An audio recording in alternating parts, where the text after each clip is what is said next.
Hello tout le monde, on se retrouve dans cette vidéo aujourd'hui. C'est une vidéo un peu spéciale puisque je vous filme un appel croyance limitante que je fais avec les clientes qui se trouvent dans le programme. Je me suis dit que ça pourrait vous servir à vous aussi sur la chaîne. Alors c'est un appel qui dure environ 1 heure. Et le but de l'appel en fait c'est que toutes les semaines, les personnes qui sont coachées, en fait, elles peuvent remplir un document de manière anonyme sur un thème sur lequel elles ont des croyances qui les limitent dans leur avancement dans le programme. Donc le but du programme, je le rappelle, il s'appelle Point Final. Et le but, c'est d'arriver à la fin sans brouhaha mental et que la nourriture soit plus jamais un problème dans ta vie. Est-ce que je devrais manger le cookie? Est-ce que je devrais pas manger le cookie? Est-ce que je devrais prendre une deuxième part? Est-ce que je devrais me servir du dessert? Est-ce que je devrais prendre un dessert tout quoi? Est-ce que en rentrant je vais me prendre un truc en passant à la boulangerie? Non, oui, non, oui, non. Si c'est plus un sujet, en fait, l'effet secondaire, c'est que tu perds du poids si tu es en surpoids ou en obésité. Parce que ton corps, il a aucun intérêt à te garder en surpoids ou en obésité. Toutes les semaines, on leur propose un thème que elles choisissent en fait, celles qui nous font des suggestions de thèmes. Et moi, je vais aller lever les croyances limitantes pour l'ensemble du groupe sur ce thème-là. Et cette semaine, le thème, c'est manger à l'extérieur. Et toutes les croyances limitantes qu'il y a autour du fait que c'est pas facile de manger sain, de manger à ta faim, d'être en présence, voilà, que ça soit sans brouhaha quand tu manges à l'extérieur. Et du coup, là, mon but, ça va être d'aller lire toutes les pensées et de, pour chacune d'entre elles, faire des propositions de nouvelles pensées qu'elles peuvent croire aussi, d'autres visions des choses. Parce que tout le travail qu'on fait dans le programme, c'est ça. Ça, c'est le cœur du boulot, en fait. C'est d'aller trouver toutes les croyances que tu as sur toi, mais sur le monde extérieur aussi, qui font que tu continues à avoir le mode de vie que tu as et que ça te paraît normal et que ça te paraît insoluble, quoi, que tu peux pas faire autrement. En fait, beaucoup d'entre nous et d'entre vous, je sais, se sentent juste bloquées en fait et ont l'impression que c'est impossible pour elles de perdre du poids, que c'est impossible pour elles d'avoir une vie saine, un rapport sain à la nourriture. Et donc le but dans le programme, et c'est pour ça que ça dure 6 mois, c'est d'aller vraiment chercher toutes ces pensées, toutes les pensées qu'on a à propos de soi et à propos du monde. Et les croyances limitantes, c'est un moyen de le faire en groupe qui est hyper efficace parce que du coup, comme vous mettez dans un document en fait vos pensées de manière anonyme, bah déjà vous osez peut-être plus dire des choses dont vous avez honte. Et en plus de ça, c'est des pensées globales sur des situations. Donc par exemple, manger à l'extérieur, enfin je veux dire, toi tu as des croyances qui te viennent de ton éducation, du monde dans lequel tu as grandi, qui sont probablement les mêmes qu'une autre des nanas qui suivent le programme en même temps que toi. Du coup, ça nous permet de faire un boulot hyper puissant. On fait cet appel toutes les semaines. C'est vraiment l'un des appels où je recommande à tout le monde dans le programme d'aller l'écouter coûte que coûte, quoi, de vraiment prendre le temps de regarder le replay si elles ne peuvent pas être en direct, parce que c'est un appel hyper puissant. Hello les meufs, suis-je en ligne? Bonjour à toutes, bonjour. Bonjour Bérangère, bonjour Céline, bonjour Elodie, bonjour Florence, bonjour Christina, bonjour Martine, bonjour Monica, bonjour Yamina. Aujourd'hui on est là pour se parler du repas et des repas à l'extérieur. Donc à l'extérieur, sous-entendu au restaurant, ou alors en invitation chez les autres, chez les amis, dans la famille, etc. Donc j'ai regardé un peu les croyances que vous m'aviez mises. Je propose que comme d'habitude, on aille directement dedans. Ok, donc la première pensée que j'ai, je regarde à côté parce que comme d'habitude, je les ai mis sur mon écran qui est juste là. La première pensée que j'ai, c'est un repas au restaurant, c'est forcément un repas plaisir. Alors ça c'est hyper intéressant parce que vous savez que ce qu'on appelle un repas plaisir chez nous, c'est en fait un repas dont l'intention première, c'est d'aller se faire plaisir, d'accord? Donc il y a des repas où l'intention c'est juste de se nourrir, il y a des repas où l'intention c'est juste de se faire plaisir, et il y a des repas dont l'intention c'est juste de pas vivre une émotion qu'on est en train de vivre là maintenant et qui est désagréable, d'accord? Donc nous on fait cette distinction-là. Un repas au restaurant, c'est forcément un repas plaisir. Bah, en fait, ça, c'est vous qui allez décider. C'est ça qui est intéressant. C'est que ça, c'est vraiment une pensée. C'est-à-dire que si vous bossez dans une boîte où en fait vous êtes amené tous les jours, tous les midis, à manger avec des clients au restaurant, bah, si vous faites tous les jours des repas dont l'intention c'est de vous faire plaisir, déjà c'est pas forcément le moment où vous avez envie en fait, parce que vous êtes en train de bosser avec des clients. Donc enfin voilà. Et en plus de ça, si l'intention c'est de se faire plaisir et pas de se nourrir, bah, le risque en fait. Alors il se trouve qu'il y a quand même plein d'aliments qui font plaisir et qui nourrissent très bien, et il se trouve qu'il y a plein d'aliments qui nourrissent très bien et qui font aussi plaisir. Donc voilà. Mais le risque, si on met comme première intention de juste se faire plaisir, en fait, le risque, c'est que du coup, on manque de nutriments, on mange pas à sa faim ou on mange plus que sa faim. Enfin, c'est pas très chouette sur le long terme, donc je dirais que ça va dépendre en fait. Un repas au restaurant, ça va être l'intention que vous lui donnez. Soit Vous décidez que l'intention, c'est de vous faire plaisir, parce que vous l'avez décidé, parce que j'en sais rien, vous voulez aller dans ce restaurant, parce que vous voulez goûter, je sais pas quel dessert qui font super bien dans ce restaurant, ou alors vous savez que leur spécialité, c'est je ne sais quoi, je sais pas, c'est une pizzeria, ils ont une spécialité d'une pizza particulière avec, j'en sais rien, des truffes, et vous voulez goûter, j'invente des trucs là, et vous voulez goûter à tout prix la pizza aux truffes, donc vous y allez, vous avez imaginé dans votre tête, vous avez prévu à l'avance, vous allez avec des amis, et là évidemment votre intention c'est de vous faire plaisir, de goûter cette pizza aux truffes. Bon bah dans ce cas, on est bien d'accord que l'intention c'est pas de se nourrir. Enfin, il se trouve que les pizzas aux truffes ça va aussi vous apporter des macronutriments, des micronutriments, des vitamines et tout ça, mais c'était pas l'intention, ok? C'est presque accidentel le fait qu'il y a une part de cette pizza qui va en fait vous nourrir. Donc, ça va être hyper important pour vous de définir l'intention. En fait, l'intention, c'est celle que vous voulez y mettre. En gros, un repas au restaurant, c'est une circonstance. C'est neutre, en fait. C'est pas ni du plaisir, ni chiant, ni hyper chouette, ni trop bien, c'est rien de tout ça, en fait. C'est l'intention que vous voulez y mettre. C'est difficile de trouver un repas dans ma routine au restaurant, surtout vegan. Ou alors, on trouve, mais sans protéines et c'est pas équilibré. Alors, j'ai envie de te dire, meuf, si tu vas au restaurant une fois de temps en temps et que tu manges pas équilibré ce jour-là, c'est pas grave, hein. Ton muscle va pas fondre, il va rien se passer. Et la pensée, c'est difficile de trouver. Alors, je sais pas si cette pensée, elle te sert, tu vois. Si le fait de te dire, c'est difficile de trouver. Alors, ce que je te proposerais, c'est plutôt que de te dire, c'est difficile de trouver à manger dans ma routine, au restaurant, surtout vegan, enfin, c'est difficile de trouver des choses véganes, etc. De plutôt te dire, ça demande de me préparer si je veux trouver un repas vegan qui soit équilibré, par exemple. Plutôt que cette pensée-là, que cette pensée c'est difficile. Parce que cette pensée c'est difficile, elle est un peu bloquante, tu vois. Elle crée une émotion type désempouvoirment, type impuissance. Donc c'est pas une émotion que tu as très envie d'avoir parce que c'est pas une émotion qui t'empouvoire. Donc je te proposerais plutôt de te proposer une pensée du type, bah il faut que je me prépare du coup si je veux manger dans ma routine, équilibré, donc dans ma routine, à tes yeux j'imagine que c'est ce qui est équilibré pour toi. Du coup, si je veux manger équilibré, il faut que je regarde avant sur le restaurant. Mais j'ai envie de te dire, t'es pas obligé de décider d'aller manger équilibré au restaurant. Encore une fois, c'est vous qui choisissez l'intention. Et je vous rappelle, vous avez l'outil, comment ça s'appelle je me souviens plus, l'outil pour aller au restaurant et que ça soit dans votre routine. Vous avez un outil comme ça, voilà, sorti dans la routine, ou je sais plus exactement comment il s'appelle, mais je suis sûre que vous voyez lequel je veux dire. Cet outil-là, il permet de te préparer pour si tu as envie de manger de manière nutritive dans un restaurant ou dans une invitation. Mais tu as aussi l'autre outil qui permet de te préparer si tu souhaites faire un repas plaisir. Donc moi, je t'encouragerais à te préparer pour que ton intention elle soit claire au moment où tu y vas. Bien sûr, à terme, quand tu auras fini le programme, quand tu te seras habitué à ça, en fait, tu n'auras plus besoin de préparer ce genre de moment. Le but du jeu, c'est pas que tu prépares tous tes repas au restaurant avec un outil écrit 24 heures à l'avance et tout ça. Tu n'auras plus besoin de faire ça. Mais là, dans un premier temps, si pour toi l'intention elle n'est pas claire et que tu as peur qu'une fois sur place, tu perdes de vue ton intention, ça vaut le coup d'aller utiliser l'outil pour te préparer en amont. Si je prévois à l'avance ce que je vais manger et tout à coup on change de restaurant à la dernière minute, je perds des repères et fais n'importe quoi. Ok, donc là c'est super intéressant parce que là tu as une croyance à propos de toi. En fait c'est marrant parce que tu vois t'en fais un truc personnel. C'est si je prévois pas à l'avance, si je prévois à l'avance et qu'au dernier moment on change d'idée, eh ben je perds tous mes repères. Et donc voilà, c'est n'importe quoi, je fais n'importe quoi. Comme si c'était inscrit dans le marbre. C'est qui tu es, voilà, tu es une personne qui fait n'importe quoi dans ce qu'elle perd ses repères. Et perdre ses repères, c'est quand on change d'idée à la dernière minute. J'ai envie déjà de te proposer de ne pas en faire un truc personnel. C'est-à-dire que là, ce qui t'arrive, le fait que le changement soit déstabilisant, c'est pas un truc qui t'est propre, c'est un truc qui est propre au cerveau de l'être humain. Le cerveau de l'être humain, il n'aime pas le changement. Le changement, c'est pas un truc qu'il a envie. Surtout si tout va bien, si tu as envie, ton cerveau, il te dit « Mais pourquoi tu veux changer là? Tout va bien, on est en vie, on va vivre éternellement. Qu'est-ce que tu m'emmerdes à vouloir changer quelque chose ?» Ne te dis pas voilà, que c'est un truc personnel, que c'est un truc identitaire. Déjà, c'est la première proposition que je te ferai. Ensuite, la deuxième proposition que j'ai envie de te faire, c'est de prévoir les changements en fait. D'avoir en tête finalement que effectivement, quand il y a un changement, ton cerveau il va faire ça. Déjà en avoir conscience, du coup être prévenu, t'y préparer, te dire ok, quand il va y avoir un changement, mon cerveau il va faire c'est grave et tout, et être au courant.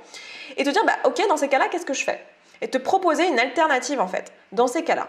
Genre par exemple, si à la dernière minute tu changes de resto, ou si, j'en sais rien, t'es tenu de manger à la dernière minute, Je sais pas, tu vois. Dans ce type de situation, typiquement, moi, ce que je te recommanderais dans le cadre du programme, c'est juste de te dire, bah ok, je me fais une règle où je mange juste à ma faim, en fait. Genre, j'ai pas besoin que ça soit tel type d'aliment. C'est pas grave si c'est pas des aliments les plus sains ou je sais pas quoi, parce que de toute façon, je vais pas avoir trop de choix, j'ai pas pu regarder la carte avant. Je vais prendre ce qui me paraît le mieux sur la carte, par exemple, au moment où je le prends, et puis bah, je m'arrête quand j'ai plus faim. Tu vois, tu peux aussi te faire ça. Et c'est aussi un truc que je vous recommande quand vous allez chez quelqu'un et que vous ne savez pas ce que vous allez manger. Parce que ça va vous arriver d'aller chez des gens et vous ne savez pas ce que vous allez manger. Bah, dans ce cas, plutôt que de te dire, bah tiens, je vais manger ça et en telle quantité et tout ça, dis-toi plutôt, bah tiens, je vais suivre mes sensations de faim et je vais juste manger à telle hauteur sur mon échelle de la faim. Alors, je sais que pour la plupart d'entre vous, la raison pour laquelle vous préparez en notant, c'est parce que vous ne savez pas encore suivre vos sensations de faim, parce que vous n'êtes pas encore totalement calibré. Et bien, c'est pas grave, vous essayez. Vous dites, ok, je vais essayer. Je sais que je suis peut-être pas totalement calibrée, et si je me trompe, bah, c'est pas grave en fait. Si je mange un peu plus que ce que j'avais faim, ou un peu moins que ce que j'avais faim, bah, c'est pas grave. Mais vous pouvez vous donner cet objectif-là. Plutôt que d'être sur je suis exactement ce que j'ai écrit, juste vous dire, ok, bah, je mange à plus 2 sur mon échelle de la faim, et voilà, c'est tout. Ça, c'est une bonne façon de prévoir les imprévus. Et surtout, cette façon de faire, c'est une façon de faire que je tiens de certaines personnes qui sont naturellement minces dans mon entourage, où en fait, quand tu les écoutes, tu vois, il peut se passer un raz-de-marée, il peut arriver n'importe quoi dans leur vie. À chaque fois, ils vont juste pas manger s'ils ont pas faim. Ils vont s'arrêter quand ils ont plus faim. C'est genre une espèce de règle tacite dans leur tête. C'est pas une règle, genre c'est pas vraiment une règle de régime ou un truc qu'ils se sont dit, ouais, je vais me faire des règles et tout. Non, c'est juste normal pour eux en fait de pas manger s'ils ont pas faim et de s'arrêter quand ils ont plus faim. Alors quand je suis à l'extérieur, en repas social, j'ai trop de flux d'informations à gérer. Les autres, l'imprévu en nourriture, en interaction. Et en plus de tenir à ce que je vais planifier à manger, c'est presque impossible. L'idée c'est que en gros tu te rends compte que quand tu es à l'extérieur, lors de repas social, il y a tellement d'informations liées aux autres, à la nourriture, aux interactions, etc. qu'en fait, pour toi, c'est compliqué de suivre ce que tu avais planifié à manger. Et tu m'as même pas dit compliqué, tu m'as dit presque impossible. Tu vois là, est-ce que tu vois? C'est hyper intéressant ce genre d'exercice, j'adore, vraiment les croyances limitantes, j'adore parce que, est-ce que tu vois la force de cette pensée quoi? Genre t'es quand même en train de me dire que c'est impossible de manger au restaurant ce que tu avais décidé avant d'y aller quoi. Mais meuf, pourquoi? C'est pas vrai. Enfin, est-ce que tu vois que factuellement, c'est faux, en fait? Que factuellement, tu vois, bah, c'est juste une histoire de commander ce que tu t'étais prévu, quoi. Et au contraire, en fait, t'as même... Tu vois, là, tu me dis, il y a pas mal de brouhaha. Mais en fait, il y a du brouhaha, parce que, en fait, ce que tu me racontes, là, ce que je comprends, c'est qu'il y a plein de bruit dans ta tête. Et du coup, t'arrives pas à suivre. Parce que là, t'es en train d'essayer de résister à tes pensées. T'es en train de te dire, oh mon Dieu, il faut que je tienne. Je sais pas si c'est ça exactement, mais tu vois, tu me dis... me tenir, bah si, tu emploies le mot tenir. Là, tu es sur la résistance. Tu veux pas ça. Tu te l'as écrit sur ton... La raison pour laquelle tu te le notes et tu te le prépares à l'avance, c'est pour ne plus avoir à y penser. Tu veux plus de charge mentale. Tu as décidé, tu commandes ce que tu as décidé, tu regardes même pas la carte, si tu as déjà regardé avant. Tu regardes même pas la carte, tu commandes ça et c'est réglé. Tu n'as même pas besoin de brouhaha. Donc justement, parce que tu l'as prévu, tu vas pouvoir être beaucoup plus en présence avec tes amis, avec les interactions sociales et gérer tout le reste du flux d'informations que tu vas avoir. Donc au contraire, si tu veux, le fait d'avoir planifié, ça ne doit pas être une source de charge mentale, ça doit être une décharge mentale. Les meufs, je vous le rappelle, hein, le but de la routine et le but de planifier les repas en interaction sociale, c'est pas qu'on s'amuse à gratter des pages et que c'est fun, hein, c'est de vous libérer de l'espace mental, ok ? Ça contribue au travail qu'on est en train de faire baisser la charge mentale sur la bouffe. C'est de le faire le temps que votre corps soit capable de vous dire tout seul de quoi il a besoin sans qu'il n'y ait plus de brouhaha. D'accord ? Donc c'est une façon de manager ce brouhaha-là. Tu l'as planifié, tu n'as plus à y penser. Mais de la même manière que, j'en sais rien, quand tu prends tes billets de train et que tu marques dans ton agenda, tiens, du 11 novembre au 18 novembre, je suis à Paris, j'ai pris mon billet de train à telle heure, tu n'y repenses pas, t'es pas tout le temps en train de te dire mais attends, qu'est-ce que je fais déjà du coup le 17 novembre? Mais qu'est-ce que je vais faire le 17 novembre de ma journée? Tu n'y penses pas parce que tu sais que t'es à Paris, tu l'as planifié, point, tu n'as plus à y penser. Ton agenda c'est calé. Et bien là c'est exactement la même chose. Au restaurant il y a toujours de la place pour un dessert. Ah ça c'est une belle pensée sociale. Tu vois comme combien cette pensée-là, elle t'appartient pas et combien elle est, elle est culturelle. C'est une pensée culturelle, ça. Il y a toujours un peu de place pour le dessert. Va aller dire ça à un Allemand. Il va te regarder et va dire « Hein ?» Parce que si vous ne connaissez pas dans la culture allemande, en fait, c'est hyper intéressant, mais les Allemands, ils mangent uniquement pour se nourrir. Et c'est pas un truc, si tu veux, d'offrir à manger à quelqu'un. Genre, t'es là, mais... Genre, si tu vas voir quelqu'un et que tu lui offres un truc à manger, Il va te regarder, genre, mais pourquoi j'ai pas faim là, enfin, ils comprennent pas en fait ça. Je peux m'acheter à manger quand même. Enfin, pourquoi tu me... C'est comme si t'achetais un dentifrice à quelqu'un. Tu sais. Pour eux, c'est très utilitaire. Donc si tu vas chez quelqu'un et que le cadeau c'est un dentifrice, il va te regarder genre. Mais tu sais que je peux m'acheter du dentifrice. Enfin, pourquoi tu m'achètes un dentifrice? Ouais, c'est la même chose. Donc le coup de au restaurant, il y a toujours une place pour le dessert, c'est complètement culturel. Donc maintenant, c'est à toi de décider. Est-ce que tu le gardes, est-ce que tu le gardes pas? Si tu l'as mis là, c'est que tu le vois comme une croyance limitante pour toi. En fait, ça peut ne pas être une croyance limitante. Je veux dire, si tu vas au restaurant pour te faire plaisir, tu peux effectivement, physiquement, tu dois pouvoir manger tout le temps un dessert, quasiment en fait. Hein. C'est rare que physiquement, ça soit impossible de manger un dessert. Et si ça te fait encore plaisir, pourquoi pas? Moi, de mon expérience, en tout cas, quand je suis plutôt à 3 ou à 4 sur l'échelle de la faim, même un dessert, même un truc qui ferait beaucoup de dopamine normalement, ça me fait même plus plaisir. Mais j'ai envie de te dire, pourquoi pas? Le truc, c'est que j'ai pas l'impression que ça soit vrai la plupart du temps et j'ai pas l'impression que ce soit une pensée qui te serve. Donc pourquoi pas te mettre à la place plutôt, en fait c'est moi qui décide, tu vois. C'est moi qui décide si j'ai envie de manger un dessert ou pas, si je me prévois de manger un dessert ou pas. Et j'ai envie de te dire, des desserts au resto, il y en aura autant que tu veux dans ta vie. Enfin, si là t'as plus faim, si t'as déjà super bien mangé, que tu vas limite te rendre malade si tu prends un dessert, meuf, t'as pas besoin, enfin tu vois. Et regarde les personnes qui sont naturellement minces autour de toi. Hein. Ça va être typiquement des personnes qui seront tout à fait capables de dire au resto « Oh là là, j'ai plus de plat, j'ai trop mangé, ah non, pas de dessert. » Tu vois. Tu peux t'inspirer de ça aussi. Prendre une salade au restaurant, ça vaut pas le coup. Ah, c'est intéressant ça. Tu sais quoi? J'avais une pensée très proche avec le Coca Light. Je sais pas si tu te souviens, mais avant j'étais complètement addict au Coca Light. J'en buvais 1,5 litre à 2 litres par jour et j'ai arrêté du jour au lendemain il y a à peu près 2 ans. Dans un café, dans un bar ou dans un restaurant, prendre un Perrier, ça vaut pas le coup. Enfin, c'est juste de l'eau. Je peux pas prendre un Perrier au lieu d'un Coca. Tu vois? Donc c'est vraiment une pensée. Mais c'est débile en fait quand tu y penses, j'ai envie de te dire. Enfin, tu dépenses ton argent pourquoi? Enfin, tu dépenses ton argent pour te faire du mal. Enfin, qu'est-ce qui vaut pas le coup? C'est toi qui vaut pas le coup. Tu vaut pas le coup de t'acheter un truc qui va te faire du bien.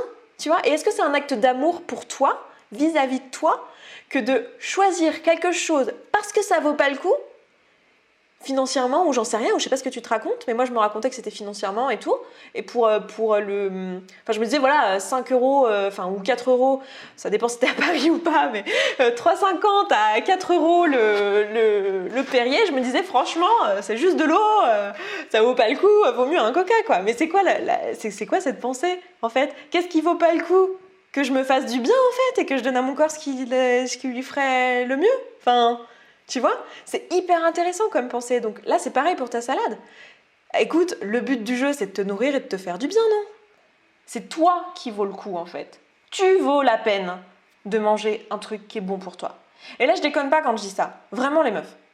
Tu vaux la peine de prendre ce temps-là, de prendre cette énergie-là et de mettre de l'attention sur des choses qui sont bonnes pour toi. C'est quoi le plus important en fait? Ta santé ou ton argent? Vu le nombre d'argent que tu as mis dans ce programme, j'ai envie de parier pour ta santé.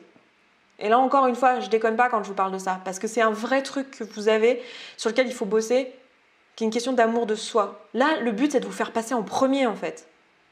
Qu'est-ce que moi je veux? Qu'est-ce qui est bon pour moi, ici, là, au resto? Surtout que dans la mesure où là, clairement, ce que tu mets dans ta bouche, ça impacte personne d'autre. Ne pas finir un plat aussi exquis alors que je ne prends rien d'autre, impossible, même si j'ai vraiment plus faim. En fait, si, c'est possible, hein, il suffit de poser la fourchette, en fait. Tu vois, c'est même plus facile de ne pas finir le dessert, le repas, que de le finir. Ça demande moins d'énergie, moins de calories, tu vois, il suffit que tu poses la fourchette. Donc, je te promets que c'est possible.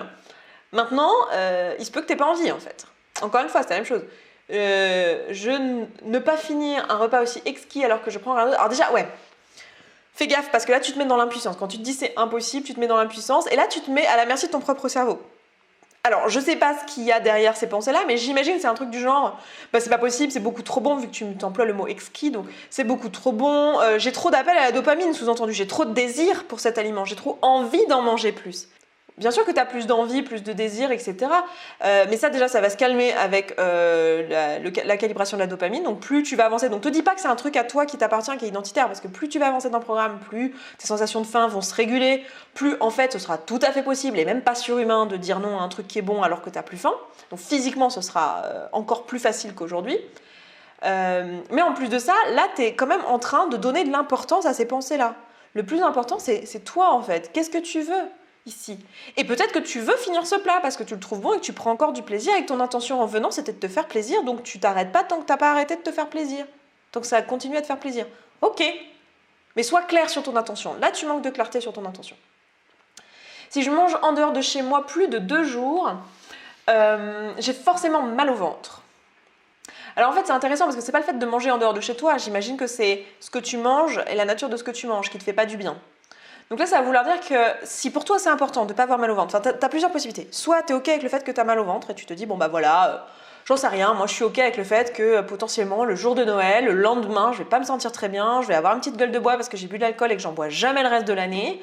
Enfin, c'est pas le jour de Noël, c'est plutôt le jour de l'an où je vais boire ma petite coupette. Et comme je bois pas d'alcool d'habitude, bah, je sais que je vais me payer un mal de crâne de l'espace et je fais des migraines, donc je me dis, bon bah je suis ok avec ça en fait.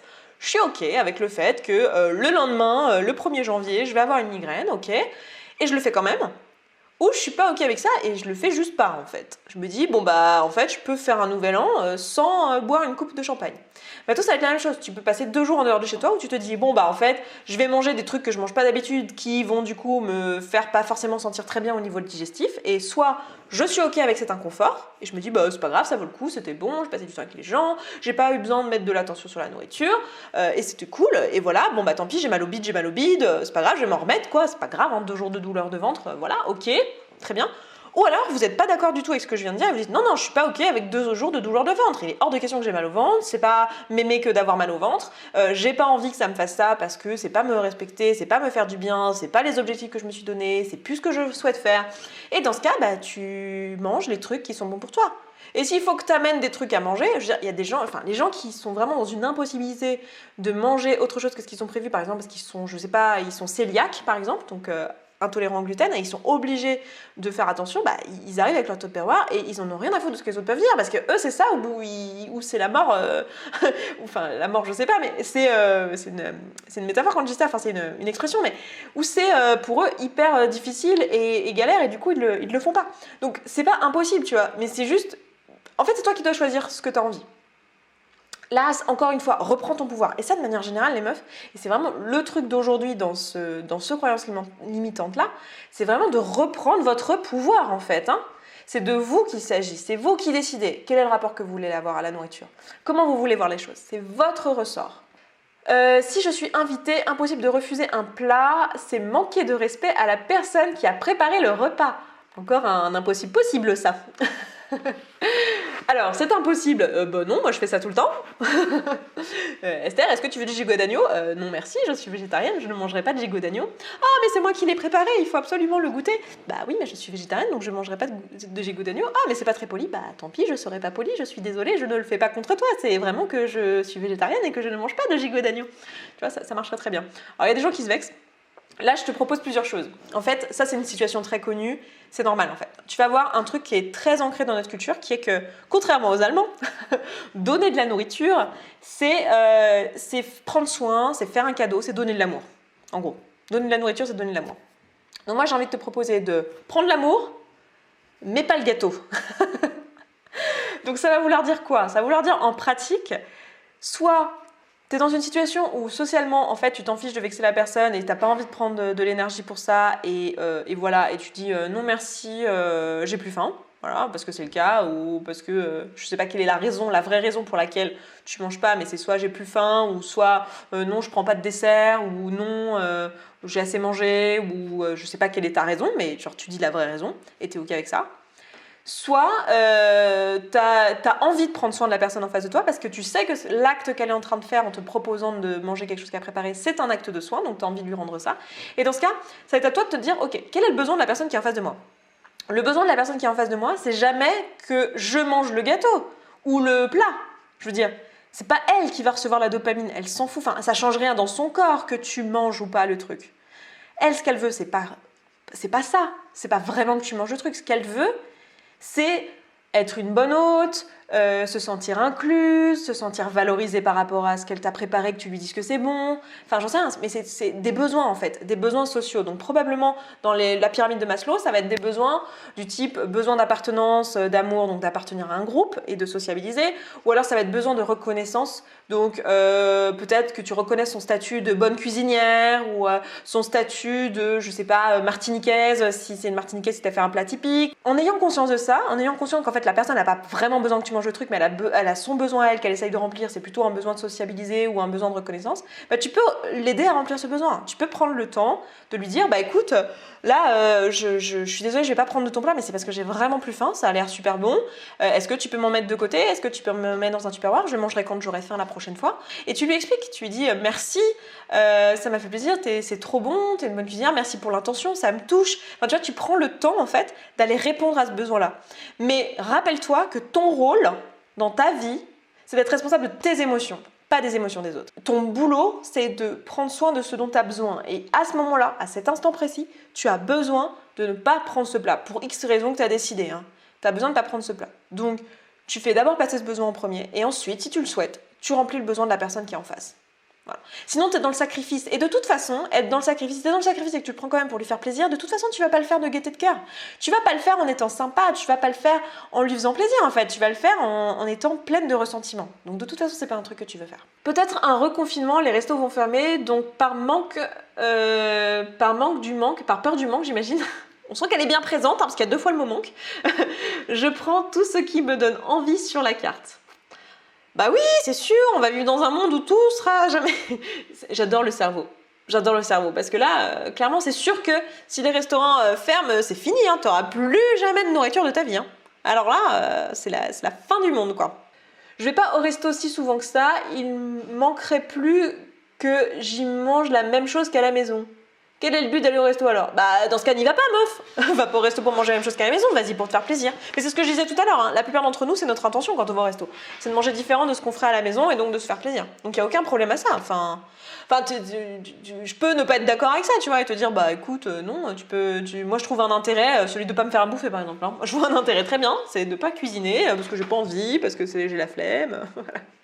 Donc moi je vois plein d'autres intérêts d'aller au resto. Mais si toi tu ne vois pas, mais bah ok, dans ce cas va pas au resto pour te nourrir en fait. Bon, je les ai toutes faites. Ok, les meufs, qu'est-ce que vous retenez de ce croyance limitante? Avec quoi vous repartez? Que j'ai toujours le choix. Oui, t'as toujours le choix. Ça veut pas dire que la pression sociale elle est pas réelle, Ça veut juste dire que c'est toi qui choisis ce que t'en fais. Prends de l'amour, mais pas le gâteau. J'adore. Et aussi qu'on n'est pas une poubelle et que l'on vaut plus que de l'argent. Et oui, je mange ce que j'ai décidé. Mon ventre n'est pas une poubelle. Je garde le contrôle. Alors, j'aime pas trop le mot contrôle, mais ça, on pourra en reparler une prochaine fois. Il faut toujours partir avec une intention claire. Yes. Que je dois passer en premier. Oui. Belle pensée, ça. Ok, on s'arrête là les meufs, on a dépassé déjà de plus de 5 minutes et on se retrouve juste après en appel coaching interface pour celles qui viennent.